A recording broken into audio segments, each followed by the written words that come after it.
सूरज उग रहा था, लेकिन किरणें अभी झोपड़ियों तक नहीं पहुंची थी। राजमहल की ऊंची दीवारों पर चमक तो पड़ चुकी थी, मगर उसके साए में बसी वो तंग गली अभी भी ठंडी और थोड़ी थकी सी लग रही थी। गली के आखिरी मोड़ पर एक बुढ़ा बड़ई केशव चुपचाप अपने आंगन में बैठा था। उसके सामने लकड़ी का एक भारी कटा हुआ तना पड़ा था। पास ही एक पुराना हथौड़ा, कुछ छैनी और एक काले रंग की लकड़ी का स्केच बोर्ड।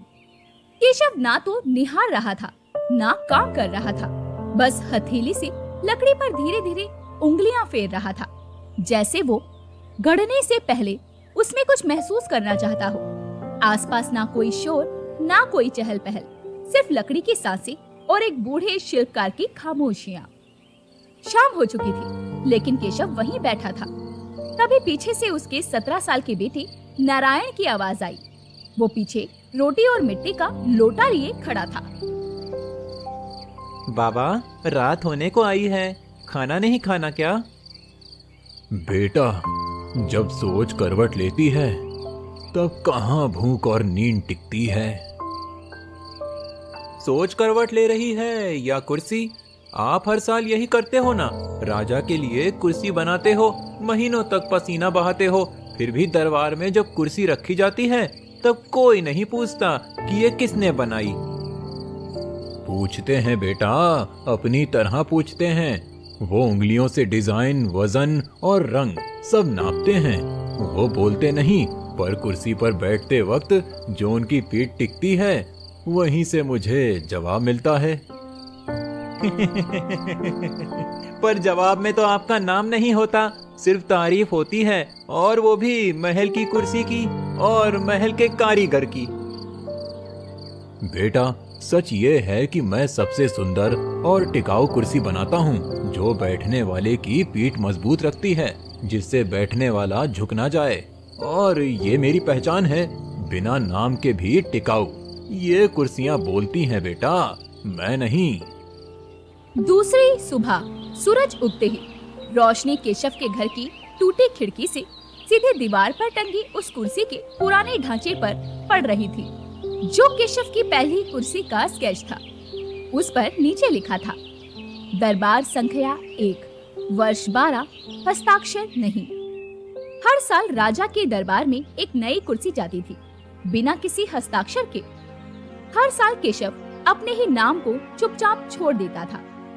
अब दोपहर तक गांव में खबर फैल चुकी थी, इस बार फिर दरबार में नई कुर्सी बनने वाली है। हर कोई जानता था, जब बात राजा की कुर्सी की होती है तो शाही ऑर्डर सिर्फ एक ही नाम तक पहुंचता है, केशव बढ़ई। और शाम को वही हुआ। एक दरबारी सिपाही महल के दस्तावेज लेकर केशव के घर पहुंचा। राजा के परंपरा के अनुसार वार्षिक दरबार हेतु विशेष कुर्सी निर्माण, वही ऊंचाई वही आकार, और हाँ, इस बार थोड़ी ज्यादा शोभा। बाकी जैसा हर बार करते हो वैसा कर देना। इस बार कुछ अलग करूंगा, शायद आखिरी बार। देखो बाबा, ज्यादा चतुराई मत करना। राजा को चीज पसंद ना आई तो अगली बार किसी और से बनवाएंगे। काम में नाम नहीं, दिहाड़ी चाहिए। नाम तो कभी मांगा ही नहीं, और दिहाड़ी वो तो कुर्सी ही देती है। उस रात केशव ने पहली बार कुर्सी का स्केच बनाया, जिसमें नक्काशी की कहानी होगी। पर इस बार वो फूल पत्ते या सिंह की आक्रामकता नहीं थी, बल्कि उसमें चेहरे थे। गांव के लोग, मजदूर, एक हाथ में हल थामे, किसान, एक लड़की जो पाठशाला में पढ़ रही है, एक बूढ़ी स्त्री जिसकी आंखें बंद थी, लेकिन चेहरा जैसे कुछ याद कर रहा हो। बाबा, ये तो जनता है। कुर्सी में ये सब क्या उकेर रहे हो? कुर्सी राजा की होगी, लेकिन पीठ उसकी नहीं। वो पीठ इन सबकी है, जिसके कंधों पर ये राज चलता है। इस बार मैं नहीं चाहता कि राजा सिर्फ ऊंचाइयों पर बैठे।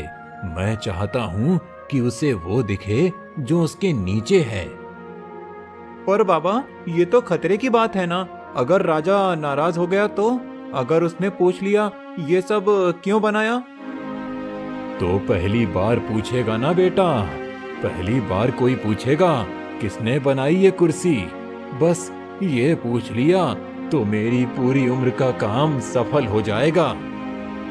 अगले कई दिनों तक केशव ने उस कुर्सी में हर चोट, हर रेखा और हर उभार में वो बातें गढ़ी जो आमतौर पर लोग चुप रहकर सहते हैं। केशव अब बस एक कुर्सी नहीं बना रहा था, वो एक आईना बना रहा था जिसमें बैठने वाला खुद को नहीं, पीछे खड़े लोगों को देखे।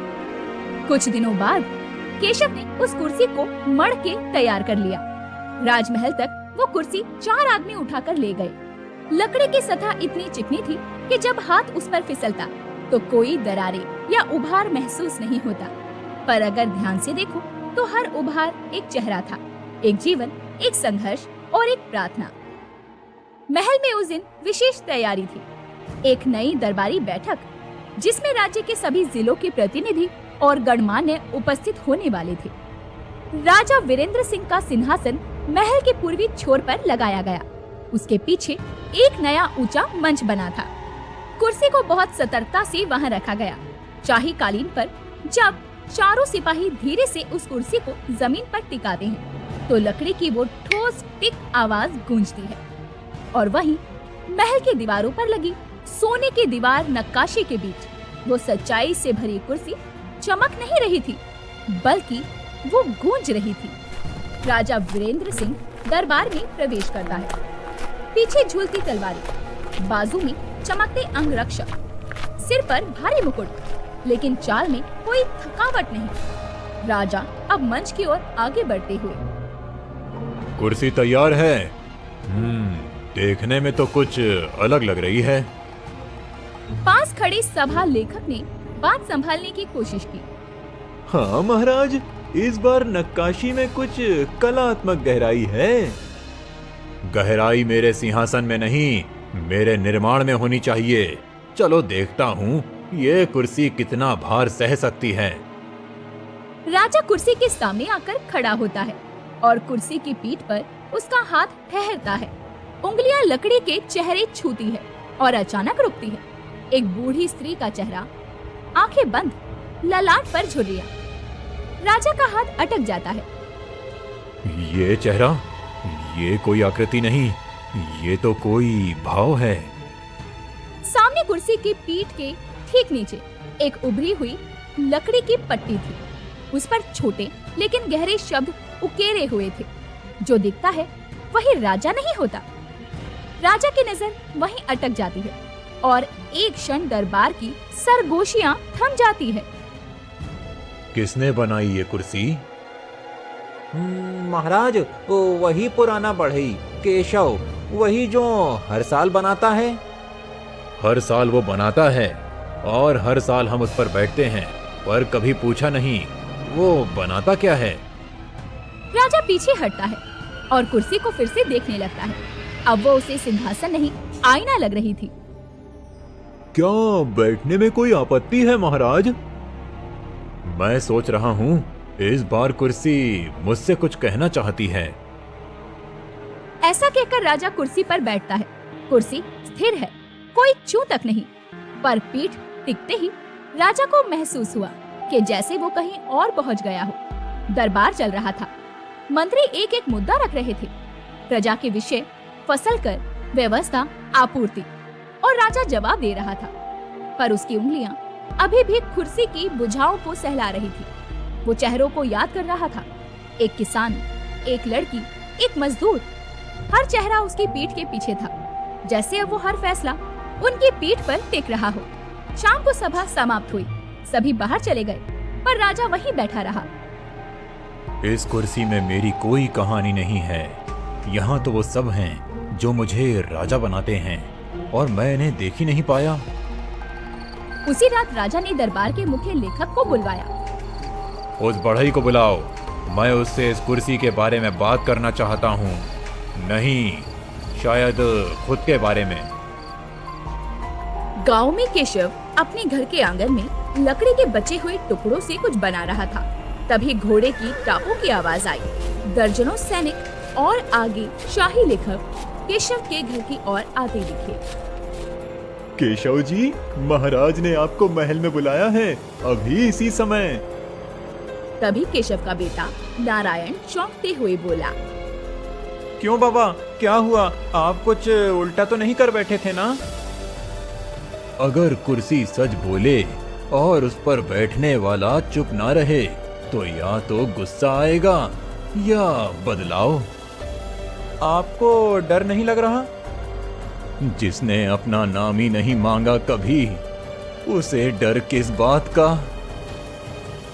रात के तीसरे पहर केशव को महल पहुंचाया गया।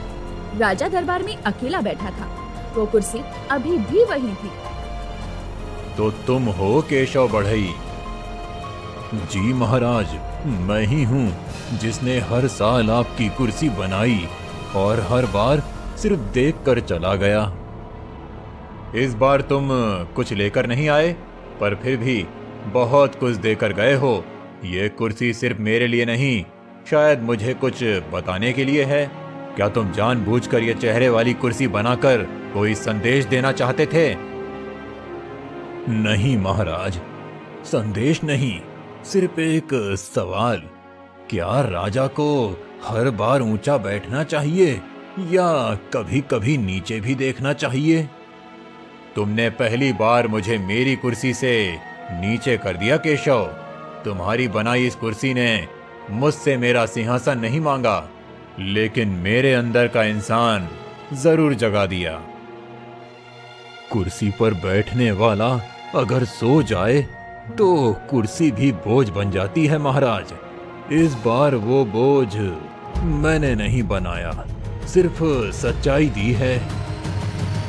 दरबार का कक्ष उस रात कुछ अलग सा लग रहा था। दीवारों की छाया लंबी और खामोश थी। कुर्सी अपनी जगह पर थी, मगर इस बार उस पर कोई नहीं बैठा था। केशव, जो अब तक सालों से पीठ पीछे रहा, आज दरबार के ठीक बीच में खड़ा था।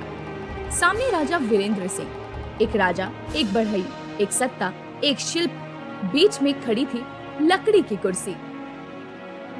तुम्हारी बनाई ये कुर्सी हर तरफ से मजबूत है, सुंदर है, और फिर भी इसका सबसे बड़ा गुण है इसकी सादगी। सिंहासन की तरह ये चिल्लाता नहीं, बस बैठने को आमंत्रित करता है। मैं सोच रहा हूँ केशव, क्या हम सच में इतने ऊंचे हो गए हैं कि अब हम सबको नीचे से ही देखें? ऊंचाई सिर्फ देखने के लिए होती है महाराज, और नीचाई समझने के लिए। राजा कुछ देर चुप रहा, फिर धीरे से कुर्सी के पास चला गया। उसने एक बार फिर उसकी पीठ पर हाथ फेरा। एक लड़की की शक्ल पर राजा की उंगलियां टिकी। उस लड़की की मुस्कान अधूरी सी थी। ये लड़की पढ़ रही है, लेकिन किताब आधी है। ऐसा क्यों? क्योंकि उसकी किताब सरकार के वेदों से नहीं, घर की रोटी से भरी है। अगर स्कूल जाना हो तो खेत अधूरा रह जाता है, और अगर खेत चले जाएं तो भूख आ जाती है। और मैं इतने सालों से बस कागज में पढ़ाई की संख्या गिन रहा था, बच्चों की जिंदगी नहीं। राजा वापस अपने स्थान पर आया, मगर कुर्सी पर नहीं बैठा, और सभा लेखक की ओर देखकर उससे कहा, लेखक, आज से दरबार की ये कुर्सी हर उस नागरिक के नाम होगी जो बिना कहे राज्य को थामे खड़ा है। कुर्सी अब प्रतीत होगी सिर्फ मेरी सत्ता की नहीं, मेरी समझ की। ऐसा सुनकर सभा लेखक चौंका और उसने राजा से कहा, महाराज, आप क्या कहना चाह रहे हैं? मैं कहना चाह रहा हूँ कि अब से हर वर्ष इस कुर्सी पर सिर्फ मैं नहीं बैठूंगा। हर दरबारी सत्ता की शुरुआत एक सामान्य जन से होगी। कभी किताब, कभी बढ़ई, कभी शिक्षक, कभी नाविक। मैं अब बैठने से पहले देखना चाहता हूँ कि किसके कंधे पर यह कुर्सी खड़ी है। वो राज्य का अब तक का सबसे बड़ा ऐलान था। दरबार की हवा में जैसे कोई कंपन फैल गया। दरबारी, मंत्री, सेनापति सब स्तब्ध, और सामने खड़ा केशव शांत, जैसे वो कुछ भी सुन रहा हो और कुछ भी नहीं, क्योंकि उसके लिए पहली बार उसके शब्द लौटकर उसे सुनाए जा रहे थे। राजा अब केशव की ओर देखकर बोला, क्या तुम्हारा नाम इस कुर्सी पर लिखा जाए? महाराज, अगर हर साल आप किसी ना किसी की पीठ पहचान लोगे तो मेरा नाम सबसे नीचे भी हो चलेगा। नहीं, इस कुर्सी पर लिखा जाएगा वो जो राज्य को रचता है, क्योंकि राजा तो राज्य चलाता है पर चलने की जमीन किसी और की बनाई होती है। अगले दिन की सुबह राजमहल में पहली बार वो कुर्सी सार्वजनिक रूप से प्रदर्शित की गई। राज्य भर से लोग आए उसे देखने नहीं बल्कि पहचानने कि उसमें उनका कोई हिस्सा है। कोई खुद के चेहरे को उस नक्काशी में देखता, कोई अपनी उंगली उस झुर्री को छूता जो उसकी माँ की तरह लगती थी। और सबसे आखिर में केशव आया। उसने दूर से देखा और फिर चुपचाप चला गया। गांव में उसी समय केशव और उनका बेटा नारायण अपने घर के आंगन में बैठे थे। बाबा, वो कुर्सी अब दरबार की शोभा बन चुकी है। हर कोई आपके बारे में बात कर रहा है। राजा ने खुद आपका नाम उस कुर्सी पर उकेरवाया है। अब सब जानेंगे कि आप कौन हैं। अगर सब जान गए कि मैं कौन हूँ तो अब शायद मैं और भी अच्छे से वो बन सकूं जो मैं हूँ। अब तो आपकी बनाई चीजें और भी महंगी बिकेंगी ना? अब से मैं वो नहीं बनाऊंगा बेटा जो बिके, अब वो बनाऊंगा जो टिके और जिससे किसी में बदलाव आए।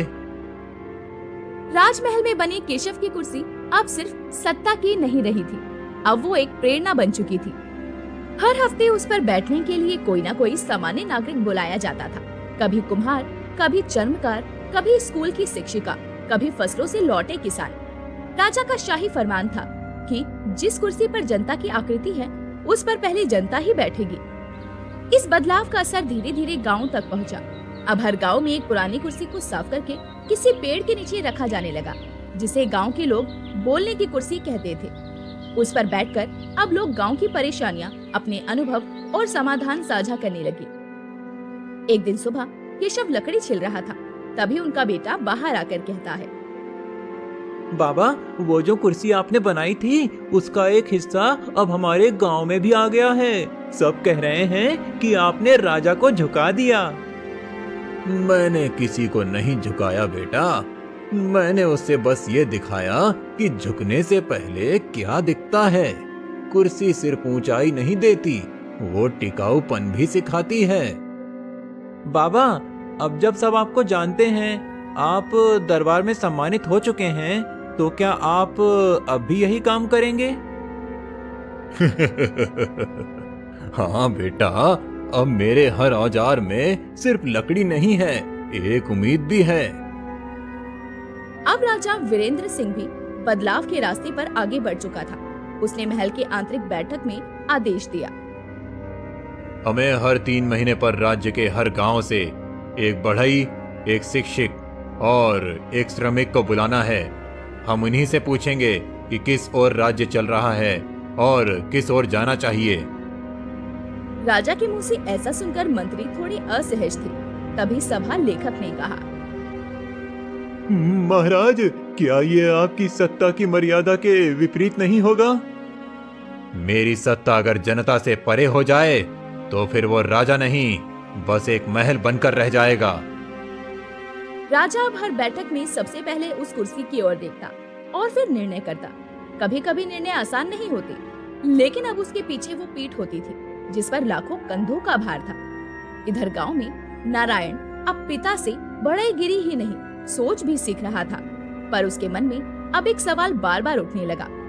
एक शाम जब वो लकड़ी के टुकड़ों को आकार दे रहा था, तभी उसने पूछा, बाबा, क्या मैं सिर्फ बढ़ई बनूंगा?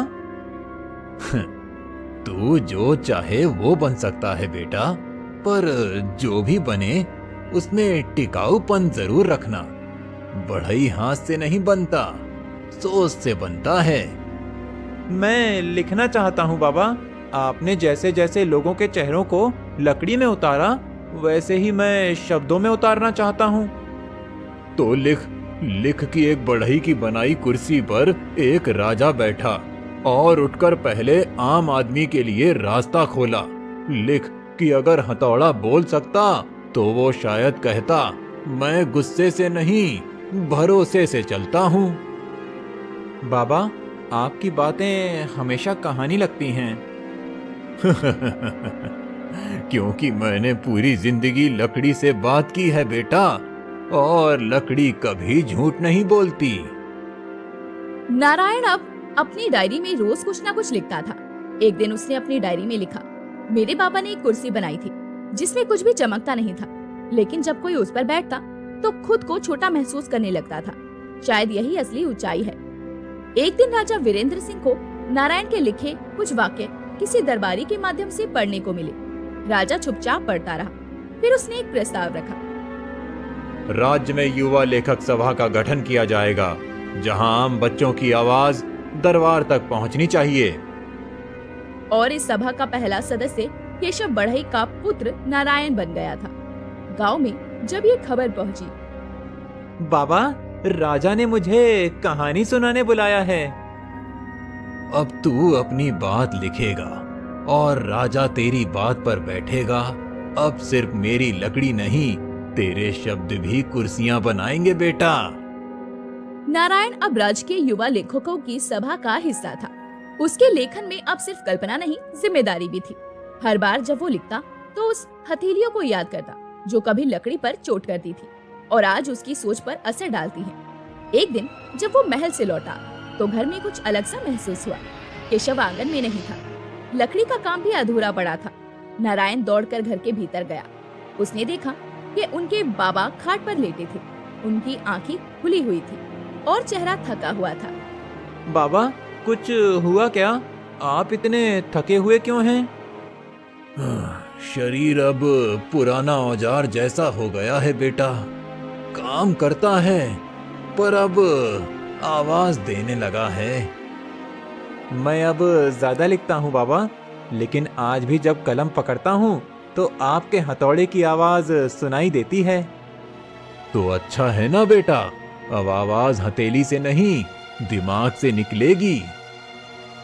अगले कुछ हफ्तों में केशव और कमजोर हो गया, पर उसके अंदर कोई अधूरापन नहीं था। उसने अपनी बनाई अंतिम कुर्सी नारायण को दी, ना तो दरबार के लिए ना राजा के लिए, बल्कि अपने के लिए। ये मेरी आखिरी कुर्सी है बेटा। इस पर मैं बैठना नहीं चाहता। मैं चाहता हूँ कि जब मैं चला जाऊं तो इस पर कोई और बैठे जो बिना नाम के काम करे। बाबा, आप कहीं नहीं जा रहे हैं। आप हमेशा इस कुर्सी में ही रहेंगे। उसी समय महल से संदेश आया। राजा वीरेंद्र सिंह स्वयं गांव आना चाहते हैं। कोई राजकीय सभा नहीं, साथ में कोई सैनिक भी नहीं। राजा गांव आया। लोगों ने स्वागत किया, पर कोई शाही तामझाम नहीं था। बस गांव की पगडंडी, आम का पेड़ और केशव का घर। राजा जब केशव के घर पहुंचा तो नारायण ने उसे भीतर बुलाया। क्या मैं एक आखिरी बार उस शिल्पकार से मिल सकता हूँ जिसने मुझे अंदर से राजा बनाया? नारायण मुस्कुराया। आप देर से आए, पर सही समय पर आए हैं। केशव खाट पर लेटा था। राजा पास बैठा। कुछ देर दोनों चुप रहे। फिर राजा बोला, केशव, तुम्हारी कुर्सी अब सिर्फ लकड़ी का ढांचा नहीं है, वो मेरी चेतना बन चुकी है। मैं हर निर्माण से पहले उसकी पीठ को याद करता हूँ। तो अब तुम असली राजा बन चुके हो। कुर्सी तुम्हारे नीचे नहीं, तुम्हारे भीतर है। तुमने ही सिखाया था ना, जो दिखता है वही राजा नहीं होता। और अब मैं मानता हूँ, जो काम करता है वही नाम पाता है। उस रात राजा गांव में ही रुका। सुबह जब सब जगे तो देखा कि केशव शांत हो चुका था। ना सांस, ना स्पंदन, बस एक सुकून भरी मुस्कान। हाथों में अभी भी हल्की लकड़ी की गंध थी।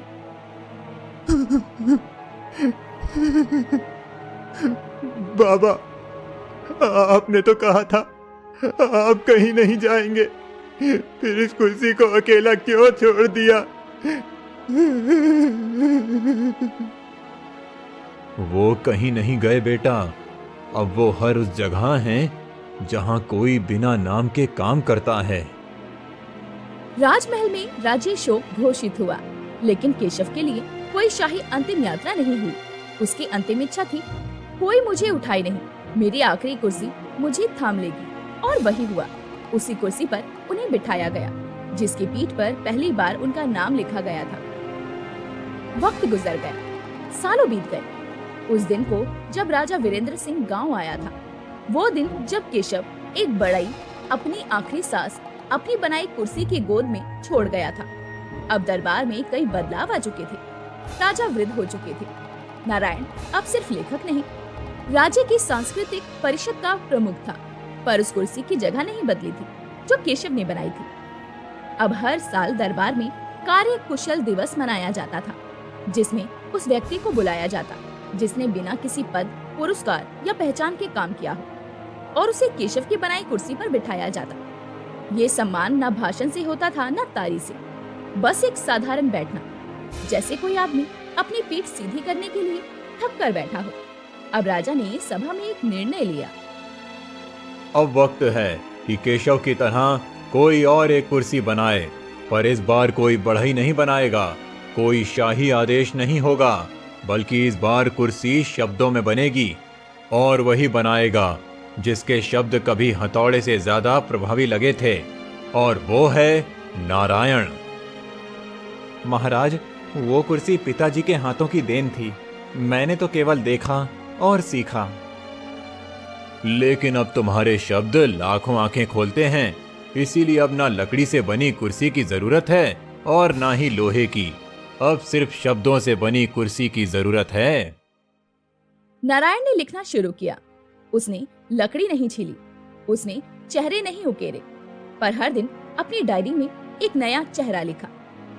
3 महीनों बाद दरबार में एक नई कुर्सी रखी गई। उसमें कोई भव्य नक्काशी नहीं, कोई भारी मखमल नहीं, सिर्फ एक कागज की पट्टी पीछे चिपकी हुई थी। उसमें लिखा था, ये कुर्सी उन शब्दों की है जो कभी चिल्लाए नहीं, पर दिल में बैठ गए।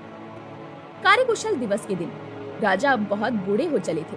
सफेद दाढ़ी, आंखें कमजोर, पर आवाज अभी भी वही गूंजती हुई, मगर अब थोड़ी भीतर से। मैंने पूरी उम्र राज किया। महल में सभी लोगों ने अपने नाम के लिए काम किया, पर केशव ने सिखाया कि नाम नहीं, काम की गूंज दूर तक जाती है।